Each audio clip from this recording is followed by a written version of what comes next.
Masechet Ketuvot Daf Mem Chet, on commence Bezrat Hashem à la 6e ligne. Tani Rav Yosef, la Gemara se rapporte sur le pasuk qui décrit les devoirs du mari à la femme vis-à-vis de la femme. Donc on a vu là-bas chez Er Ksut Veona, chez Era Kesuta Venata le Gra, la Torah interdit au mari de manquer à sa femme ces trois choses-là.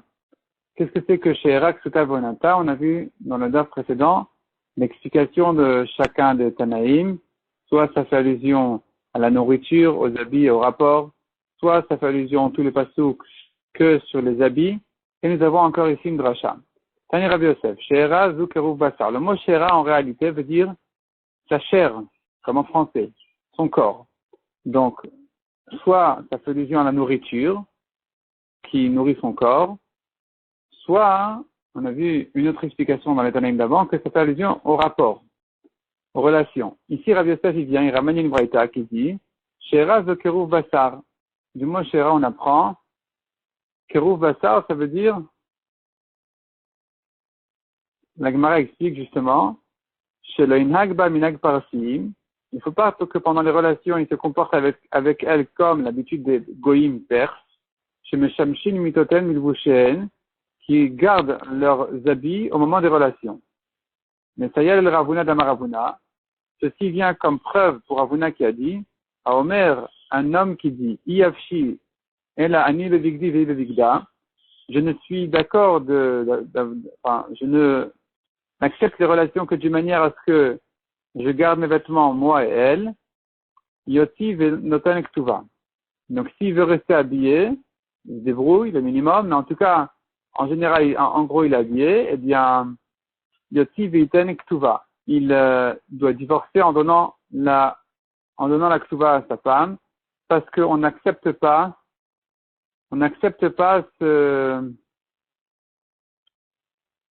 cette manière. Cette manière-là est une manière qui n'est pas proche, et donc, ça ne rentre pas dans les devoirs il n'est pas quitte de son devoir de relation vis-à-vis de sa femme. Ça, c'est ce qu'on apprend du mot chez Era, Kerouf Bassar. Kerouf Bassar, ça veut dire que le corps se touche. Rabbi Yehuda Omer, Afilu ani shebe Israël vechule. Rabbi Yehuda a dit, même le plus pauvre d'Israël a le devoir d'enterrer sa femme minimum avec 2 flûtes et une pleureuse.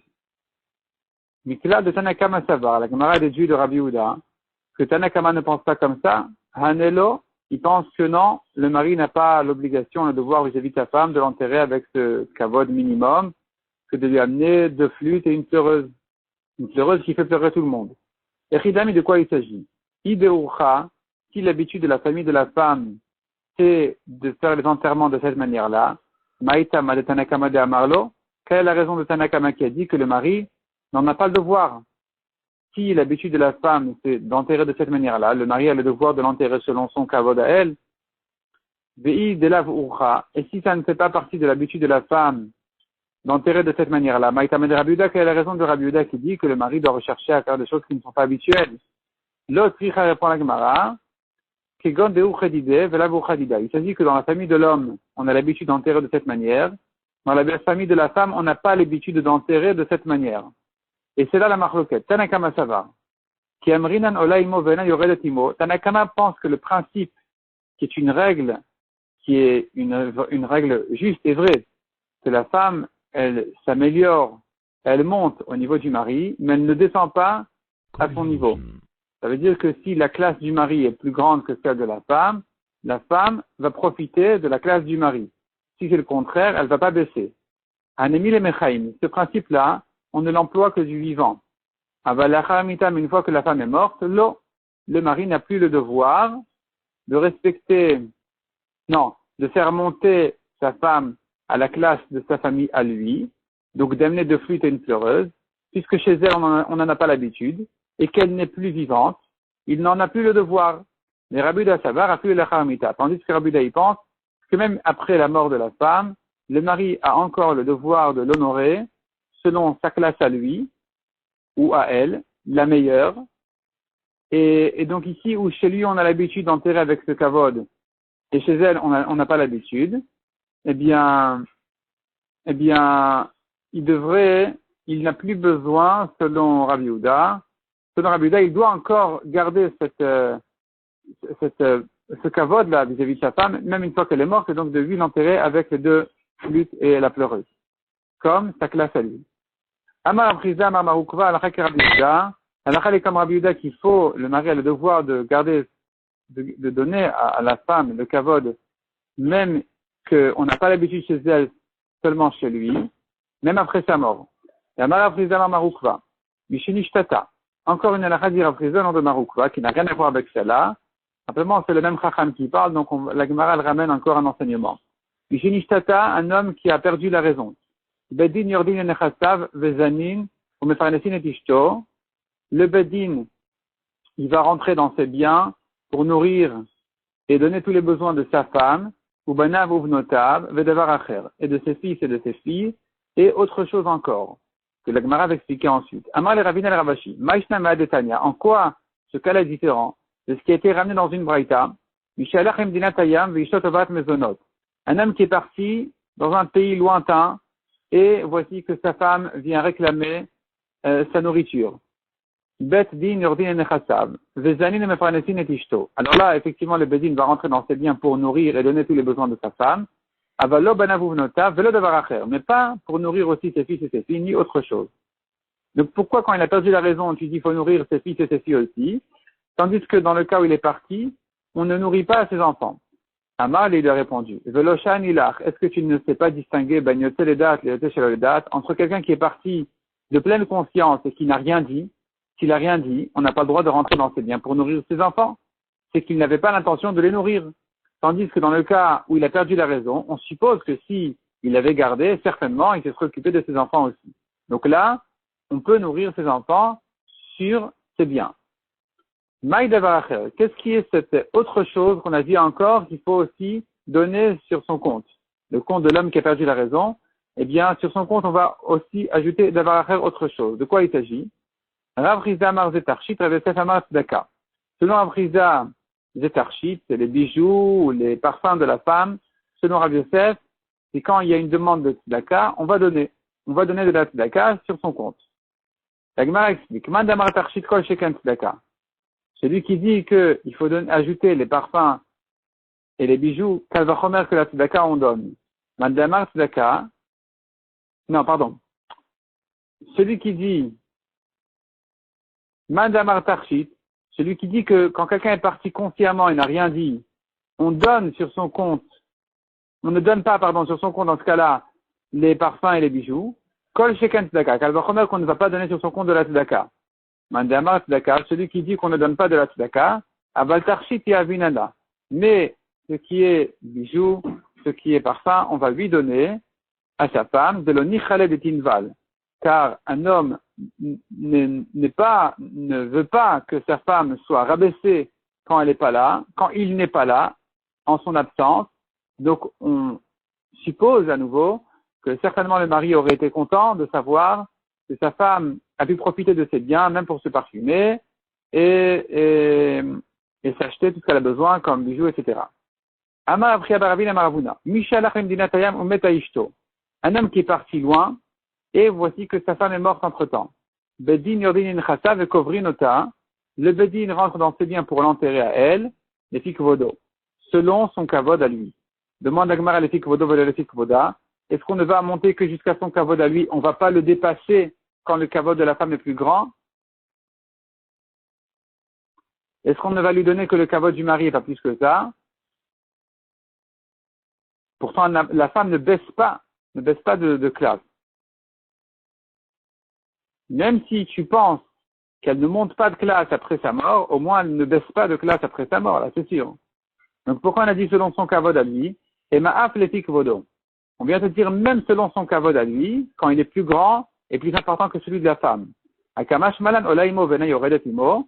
C'est pour t'apprendre que ce qu'on a dit que la femme doit monter avec le mari et ne pas redescendre, ça concerne même après sa mort, comme Rabbi Yehuda qui a dit que quand le mari a des minagim, des habitudes d'enterrement avec plus de kavod que la femme, eh bien, il faudra les respecter vis-à-vis de la femme, malgré qu'elle est déjà morte, elle doit monter à sa classe à lui. Amar Rav Matna. À Omer, un homme qui dit, Immeta lotikveru minichasav. un homme qui dit, lorsqu'il meurt, que quand sa femme va mourir, on ne l'enterre pas de ses biens à lui. Shom inlo, on l'écoute, puisque c'est lui qui est mort le premier, et qu'elle a pris sa ktuva, il n'a plus l'obligation, il n'a plus le devoir de l'enterrer, et donc, ça sera plutôt les héritiers de la femme qui ont hérité sa ktuva, qui eux ont l'obligation de l'enterrer. Donc, s'il dit qu'il n'est pas intéressé qu'on enterre sa femme sur son compte à lui, eh bien, on va l'écouter. Maïshna, demande à Gemara, Maïshna qui amar, pourquoi il faut qu'il le dise? En quoi est différent le cas où il a demandé, où il a précisé, des naflenir sekameyatme, où là les biens sont tombés déjà devant les héritiers, ils sont tombés déjà en héritage, et que donc c'est certainement pas à eux de l'enterrer. Qu'il amar nami, nirse kameyat meramu, même s'il ne dit pas, je ne veux pas qu'elle soit enterrée sur mes biens, je ne veux pas qu'elle soit enterrée sur mon compte, c'est évident que c'est pas sur son héritage qu'on va sortir les frais de l'enterrement, puisque ses héritiers n'ont aucun devoir vis-à-vis de sa femme, même si elle est leur mère d'ailleurs. Ils doivent la respecter, ils doivent l'honorer, mais n'ont pas l'obligation d'enterrer la femme de leur père sur l'héritage. Ce sont ceux qui ont hérité la ktuva de la femme qui doivent l'enterrer. Donc ce sont les enfants de la femme qui doivent enterrer. Si c'est par hasard les enfants du mari aussi, tant mieux. Sinon, c'est les enfants de la femme qui doivent l'enterrer. Et non pas les enfants du mari qui ont hérité. C'est bien. Donc pourquoi est-ce qu'on a dit que si le mari a demandé de ne pas l'enterrer sur son compte, on l'écoute? Il n'a pas besoin de le demander. De toute façon, c'est évident que ce n'est pas les héritiers du mari qui doivent enterrer la femme. Répond la Gemara. Et là, Omer, immethu le tikveru minechasam. La Gemara corrige et dit non. On voulait dire autre chose. Si un homme, quand il meurt, il demande de ne pas l'enterrer sur son compte, Enshom inlo, on ne l'écoute pas. Lav kolemenu shiashir es banav veyapilatma la tibour. Pas tout est comme lui, c'est-à-dire on va pas l'écouter aussi, d'enrichir ses enfants et de se faire tomber sur le compte de la tzedaka. Il dit que ses enfants ne vont pas l'enterrer, donc finalement il préfère enrichir ses enfants et tomber sur la tzedaka que le tibour, la communauté, tâche à l'enterrer. Donc ça, on va pas l'écouter, c'est bien à ses héritiers de l'enterrer. Mishnah suivante. Leolam hibirshut ha'av, la femme reste toujours chez son père, sous l'autorité de son père.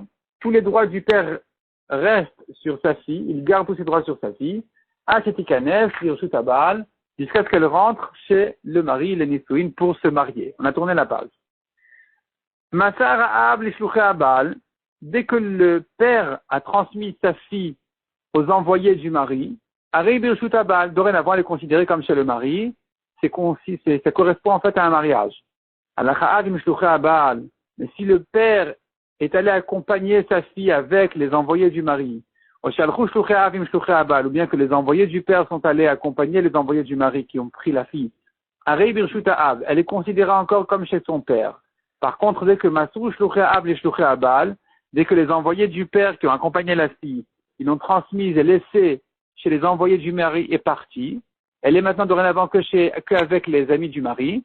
Arei birshut habal, ça y est, c'est considéré comme un mariage, elle est dorénavant comme si elle était chez le mari. La Gemara explique Maï Leolam, mais qu'est-ce qu'on veut dire dans la Mishnah par elle reste toujours sous son père jusqu'au mariage, jusqu'à la choupa, même après les kiddushin. Mais qu'est-ce que ça veut dire Leolam? Tout le temps elle est encore chez son père jusqu'à ce qu'elle rentre en choupa, jusqu'à ce qu'elle rentre chez son mari. Qu'est-ce que vient m'ajouter cet accent-là de Leolam? La fouke les Mishnah Rishona, ça vient exclure de ce qui était, de ce que pensaient les Tanaïm au début. D'Etnan, Nigi Azman Velanisou. Au début, on disait que dès qu'est arrivée la date du mariage et qu'ils ne se sont pas mariés, Ocholot Misholov et Ocholot Bitourma.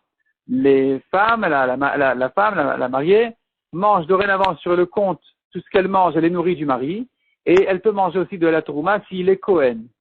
Puisqu'est arrivée la date du mariage et que le mari retarde un peu le mariage, eh bien, c'est quand même à lui de la nourrir.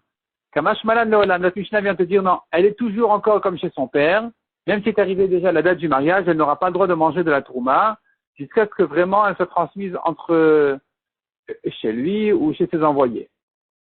Donc on a vu dans la Mishnah ce chidouche spécial de dire que non seulement dans le cas de la choupa où la femme est arrivée vraiment chez le mari, mais même quand elle a été transmise chez ses envoyés, c'est considéré déjà comme si elle était chez le mari. La question elle est, c'est considéré comme si elle était chez le mari, pour quelle chose, dans quel sens c'est considéré comme ça?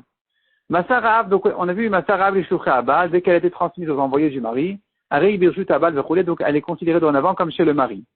Amarav, et la Gemara va nous ramener ici plusieurs manières d'expliquer cette phrase-là. Qu'est-ce que ça veut dire qu'elle est comme chez le mari? Amarav Meskirata la kol. Rav dit, cette transmission-là, la considère mariée pour toutes les choses. Donc, dorénavant, le mari va profiter de son travail, de ce qu'elle a trouvé, de tout, de son héritage, tout. Chutz mitrouma, sauf de la trouma, elle ne peut pas encore manger de la trouma parce qu'on craint encore que peut-être que le mari, finalement, quand il va la voir, il va changer d'avis. Il va dire non, elle ne me plaît pas, il change d'avis, donc finalement elle aura mangé de la trouma pour rien. Donc la seule chose qu'elle ne peut pas, c'est la trouma. Tout le reste, oui. Ravasi amar trouma. Af la trouma, Ravasi dit même la trouma, elle peut manger. Et tu verras Ravuna le Ravasi, Vemrila Chia Barav le Ravasi. Donc Ravuna ou Chia, le fils de Rav, va objecter Ravasi. Toi qui dis qu'elle peut même manger de la trouma, comment tu comprends la Mishnah qui a dit Leolam ibirshut Av. Elle est toujours encore chez son père, comme chez son père, Atitikenes de Choupa jusqu'au moment de la Choupa. Donc, on a expliqué que ça veut dire que la Trouma, elle n'en mange que quand est arrivée la Choupa. Donc, comment tu peux m'expliquer ici que dès qu'elle a été transmise entre les mains de l'envoyé du mari, tu la considères comme sa femme pour même manger de la Trouma, alors qu'on a vu qu'il faut absolument la Choupa? Amar le Rav. Rav leur a dit à ceux qui ont objecté Ravasi. Donc, on rappelle. Rav, lui, pense que pour la trouma, elle ne mange pas. Ravasi pense qu'elle mange, lui, de la trouma. Ravuna ou Chia, le fils de Rav, sont venus objecter Ravasi de notre Mishnah. Rav lui-même vient leur dire, n'objectez pas Ravasi qui pense contre moi. De notre Mishnah, vous n'avez pas de preuve. Lo, lav, amin alechou, n'est-ce pas que je vous ai dit, le tisdu batar ipra. N'allez pas, ne suivez pas une Mishnah qui peut être expliquée dans l'autre sens. C'est-à-dire, vous ramenez une objection de la Mishnah, alors qu'on peut expliquer la Mishnah dans son sens à lui de Ravasi. Il n'y a pas d'objection de là, vous n'avez pas d'objection à ramener de là. Yachol, les chanouilles et les chou, ils peuvent vous répondre facilement, mais sirata, zuik misata le choupa. C'est vrai qu'il faut la choupa, mais dès qu'elle a été transmise chez les envoyés du mari, je considère ça comme la choupa, et donc on pourrait toujours dire qu'elle peut, à partir de ce moment-là, commencer à manger de la trouma s'il est Kohen. Donc il n'y a pas d'objection de là contre Ravasi. Ou Shmuel Amar, le Gemara ramène maintenant la vie de Shmuel qui dit l'Irushata. Elle est considérée comme sa femme uniquement pour l'hériter. Le mari va dorénavant hériter sa femme. Tout ce qui lui était promis pour le mariage, le mari va recevoir, si elle est morte, une fois qu'elle a été transmise à ses envoyés. Donc là, effectivement, il va l'hériter. Il pourra l'hériter. Mais pas pour le reste. Les autres choses, elle n'est pas considérée comme sa femme. Reste à Kishamar.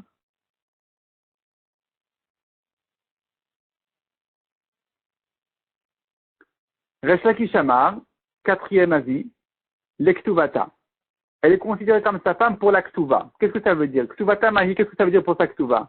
Des Imet Ayaritla, que si elle est morte, il va l'hériter, donc il va hériter tout ce qui est inscrit dans la Ktuva comme les choses qu'elle doit recevoir au cas où lui il meurt, et que lui va recevoir comme héritage si elle meurt.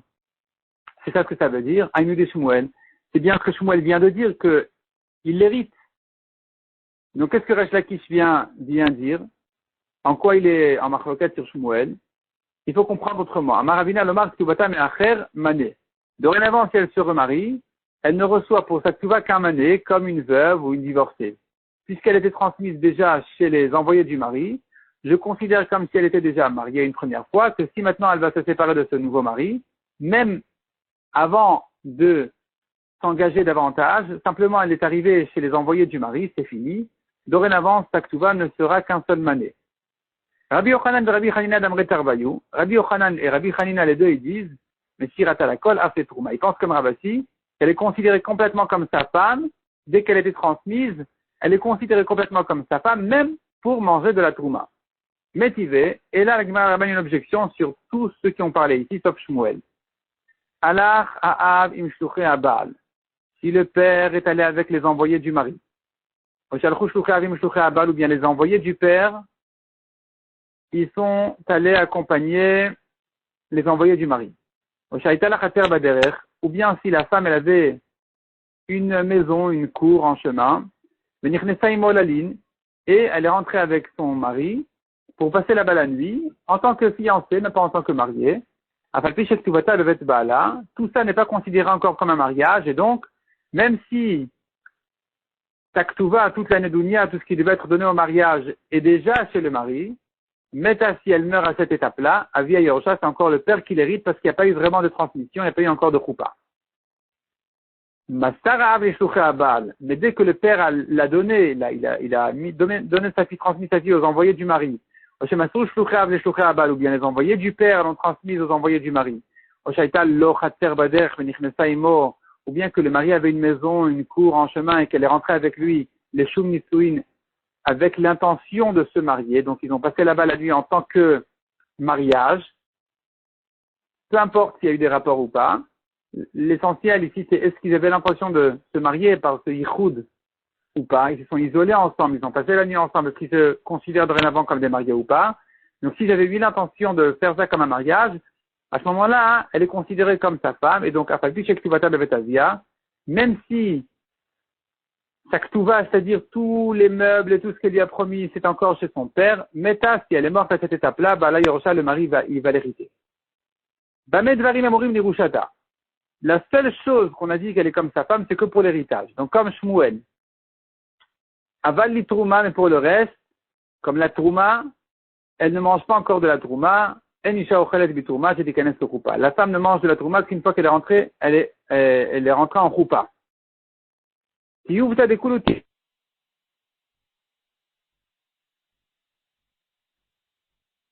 Sur sa femme que l'héritage uniquement. Il a d'autres droits encore sur sa femme dès qu'elle a été transmise entre ses mains ou chez ses envoyés.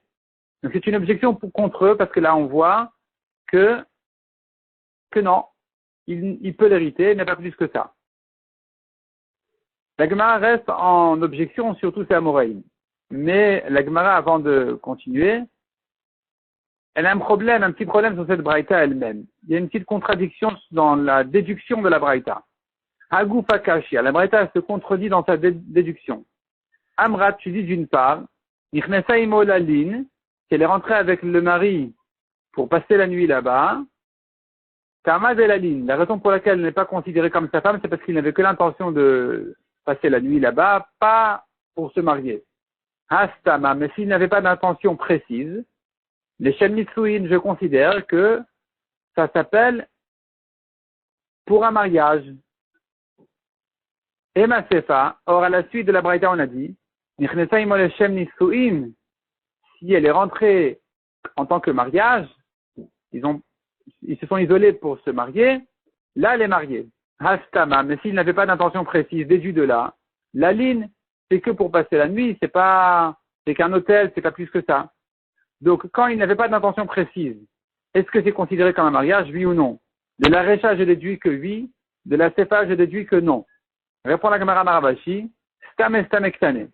Il y a plusieurs cas où, sans intention précise, on va les expliquer chacun à sa manière.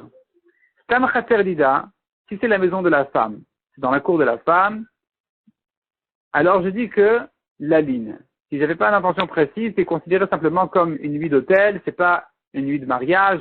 Ils n'avaient pas l'intention de se marier à ce moment-là, puisqu'elle est encore chez elle, ça s'appelle pas un mariage, il faudrait vraiment une intention très définie que ce soit un mariage. Sinon, c'est considéré simplement comme passer la nuit sans plus. Auberge. Stam chater d'idée, les nisuin. Mais s'ils sont rentrés chez lui et qu'ils ont passé là-bas la nuit, là, s'ils n'avaient pas d'intention précise, je considère ça comme un mariage. Il faudrait vraiment qu'ils aient l'intention clairement que ce ne soit pas un mariage, que ce soit simplement une nuit d'auberge, une nuit de passage, pour ne pas le considérer comme un mariage. Mais s'ils n'avaient pas d'intention précise, puisqu'ils sont chez lui, elle est déjà considérée comme mariée à lui. La Gemara ensuite va traiter le statut de la femme quand elle était transmise aux envoyés du mari en ce qui concerne le cas où elle a trompé le cas où elle est allée avec un autre homme, est-ce que je la considère donc comme une Eshet Ish après le mariage qui doit être tuée en Chenek, ou comme une Mekudeshet avant le mariage, qui si elle est Nara, jeune fille, elle est Chayevet Skila. C'est-à-dire, je m'explique. Une femme qui a trompé son mari et qui est allée avec quelqu'un d'autre, en général, elle est Chayevet Chenek. Chenek, ça veut dire, il faut l'étrangler. Si maintenant, il y a un cas spécial de Nara Meorasa, qui est la jeune fille entre 12 et 12 et demi, qui était Meorasa, ça veut dire, elle était que Mekudeshet sans mariage. Ici, la Torah a dit, elle sera punie plus gravement si elle a trahi son mari. Elle est Chayevet Skila. Skila, c'est elle est lapidée, on la jette d'un endroit haut pour qu'elle meure de cette manière-là. Alors que Skila, c'est la plus grave des 4 mitot bedin et que Chenek, c'est la moins grave des 4 mitot bedin. Donc la Eshetish en général, elle est considérée, elle est Chayevet Chenek, et la Nahara Meorasa, elle est Chayevet Skila. Ici, il faut savoir dès qu'elle a été transmise, est-ce que son statut a changé, elle est considérée dorénavant comme une Eshetish qui est Chayevet Chenek ou pas. Ça, c'est ce que la Gemara va traiter ensuite, on va laisser ça pour les dates suivantes, Bezrat Hashem.